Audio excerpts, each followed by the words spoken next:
Hello and welcome back to today's episode. I recently shared about the 500 pieces of content challenge that I went into February with, and I actually want to share with you in today's episode why that's actually from a place of dysregulation. And so that's what we're going to dive into in this episode. So stay tuned. If you find yourself going into certain ventures or businesses with I need to do this, just for the lack of a better example, I'm going to use my 500 piece of content. Oh, I need to create 500 piece of content to see the results that I want to see. That's actually coming from a place of dysregulation. And here's why. Because when I went through this challenge, I obviously have a lot of other things going on. And I didn't really have time to do the challenge at the end of the day. And so when I approached this past month originally, the whole idea was, well, if I do more, I will see more, right? If I do more, then I'll get more, I'll grow more, I'll make more, I'll create, like, everything will be more, more, more, more. And that's not necessarily what happened. I grew a total of 4 followers on Instagram.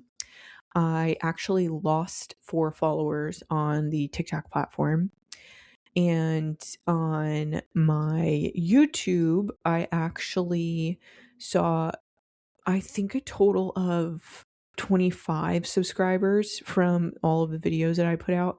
So there was a little bit more on YouTube, but also consider that my YouTube doesn't get just the shorts, it also gets my podcasts and the videos of my podcast. So my YouTube does get a significant amount more. And then finally, my email actually, oops, it logged me out. If I log back into my email, I sent out one email a week. I sent out one email a week to my email list. I actually lost a significant amount of email list subscribers. So I went from, in the beginning of the month, about 1,000 to now currently, I think it's like 980 something. So I lost like just roughly 20 subscribers to my email list. So 20 subscribers is a significant amount, especially when we're talking about owned contacts. Yeah, 988. So I lost 12 contacts. So it's a significant amount of contacts if we're talking about like my owned list of contacts. And then the only other stat that actually performed very well in the month of February was my podcast. My podcast had the most downloads that I think it's ever had. And I think a lot of that has to do with that I was talking about the podcast a lot in my content. It was something that I used as a call to action very frequently. And so I did see in the past 30 days, 224 downloads, which is more podcast downloads than I think I've ever seen in any month ever. Yeah. So in January, I had like 160. And then in February, I had 224. So actually, I might, if I go to just January, let's see what just January says. So let's go back to January. Penelope is like screeching. Well, she's not screeching, but she's getting all worked up downstairs. 558 downloads in January. And then if I go to February, I had 91. So I had more downloads in January than I had in February, which, if you look at that, it really does speak to the whole idea of like, okay, you're approaching this from a place of dysregulation. So the idea is that if I do more, if I get more out there, then I'm going to grow more. And that's actually not what happened at all. Actually, I did better in January than I did in February. So something to consider. I actually did mention this as one of the points for my 7 lessons from posting 500 pieces challenge in February, that my attachment to changing certain situations in my life is very real. And so it's very truthful to say that me approaching this content challenge from the place that I approached it from, of if I just do more, then I will see more, speaks to the point of I'm in a place of dysregulation. I think that if I do more, then it's going to get me the result that I want. And it didn't. Right. So like let's say that my goal for, let's just use a podcast because the podcast downloads is a great example.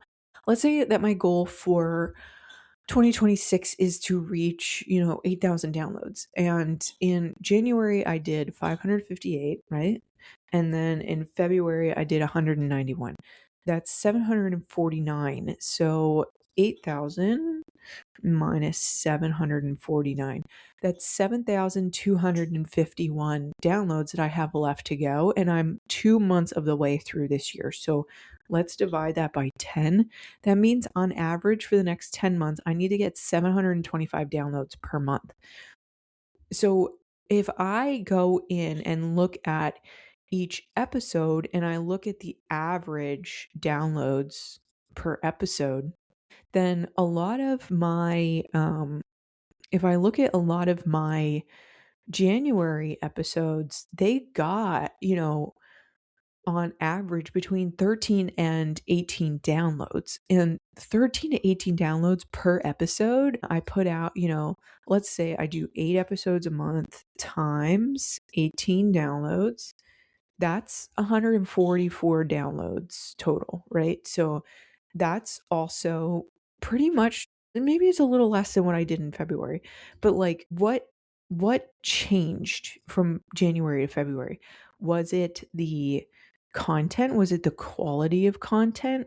Was it the number of content? Let's look. So 1, 2, 3, 4, 5, 6, 7, 8, 9 episodes in January. 1, 2, 3, 4, 5, 6, 7 episodes in February.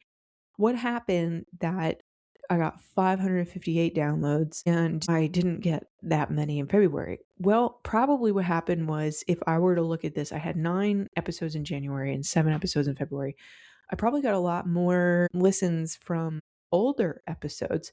And in January, I do know this to be true. I did reference previous episodes that I recorded in my January episodes than I did in my February episodes. So I was referring back to episodes that I've done in the past where I think I talked about what I learned from my 1,000 podcast download episode, or, the petty high school drama episode that I did. My point being, now that I mentioned it in this episode, you might, if you're a new listener, or even if you're a returning listener, you might be like, hey, well, I didn't actually hear that episode. Now I kind of want to go back and listen to it. So like, that is probably what happened. And the thing is in January, I was not pushing myself to create. Anything that I created came up naturally. Anything that I created was like, oh yeah, this is what's on me to talk about today.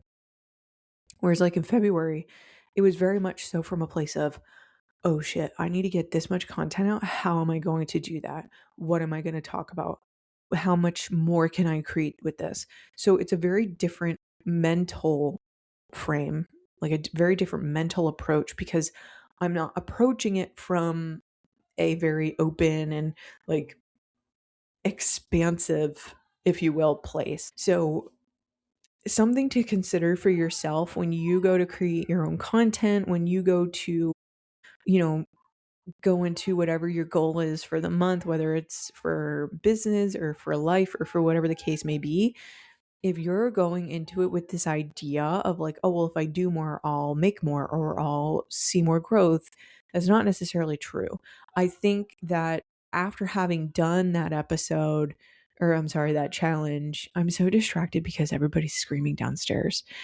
You can hear them. I know you can, because I just saw the little bar on my my my microphone. After doing that challenge, I kind of came to the realization of like, I just need to be more me, which is, that's a growth, like an expansion in my own growth, right? Like, especially when I think of that episode where I talked about the 7 lessons that I learned.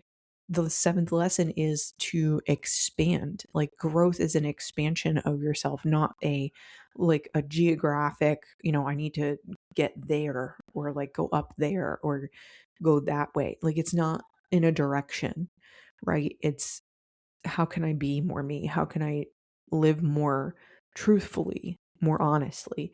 So again, just something to consider, because I was convinced like, oh yeah, I saw somebody else do this challenge. They posted 500 pieces of content and this is what happened. And that's not what's going to happen for everybody. At the end of the day, you will learn something from posting that much content, and you're probably not going to reach your expectations. So just consider that. I'm going to point this out because I love it. And I know I pointed out on one of my past episodes, I think it was the 7 lessons, but my neon sign is up in the podcast studio and I'm so excited. So if you're tuning in from YouTube, just be sure to comment down below so that I know that you're watching. And I want to thank you for tuning in. The last thing I'm going to talk about is the final dollar breakthrough day that's available. It is in my Stand store. The link is down in the show notes. And once that dollar breakthrough day is secured, then that's it. That's going to go up to $300. And then there's going to be 5 spots at $300. And then after the $300, it's going to go up to $600. You see the pattern here.